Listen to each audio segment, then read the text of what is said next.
हा जो connecting link आहे हा ओपन होऊ शकतो आणि त्याच्यामुळे या ठिकाणी करंट कोसळली याविषयी काही प्रशासनाला माहिती दिली आहे का?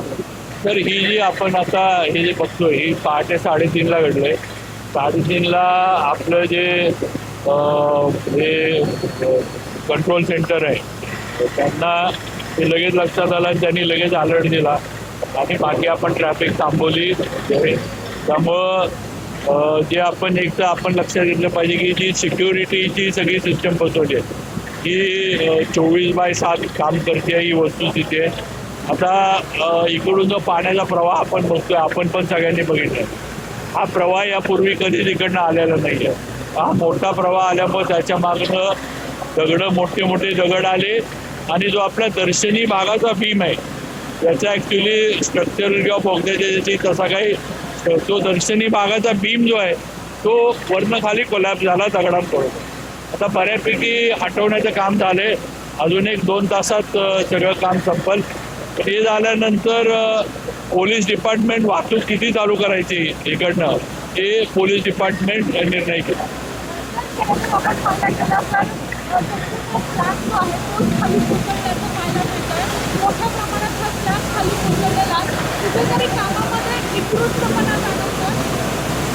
नाही हा स्लॅब नाही आहे, हा वरचा बीम आहे. म्हणजे आता आपण समोरचा जर बोगदा बघितला समोर जो बीम दिसतोय तो बीम वरनं खाली आलाय. स्लॅबला काही झालेलं नाही आहे त्यामुळे स्ट्रक्चरला काही नाही आहे.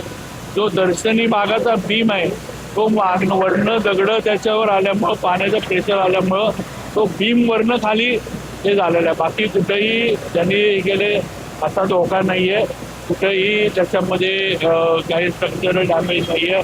थोडं हे जे आहे ते एकदा काढायचं जे झाले त्याच्यानंतर होईल. त्याच्यानंतर आम्ही परत एकदा स्ट्रक्चरल जे काय असेल ते आपण तपासणी करणार आहोत. भविष्यात अशा प्रकारे दरड कोसळू नये यासाठी काय खबरदारी घेण्यात येणार आहे? आता थोडं जर या टेक्निकल गोष्टी आपल्याला बघायला लागतील थोडा, पण त्याला एकच आहे की पाऊस आणि धुकं जे आहे त्या 2 गोष्टी कमी व्हायला लागतील.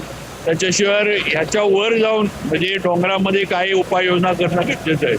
कारण आता आपण इथं आहे जे वरनं लूज माती दगडं किंवा समजा वरचा काय ओढे वगैरे जे आहेत ते जर डायव्हर्ट करायचे झाले तर वरची काय परिस्थिती आहे डोंगराची ती थोडी बघून आपल्याला हे करायला लागणार.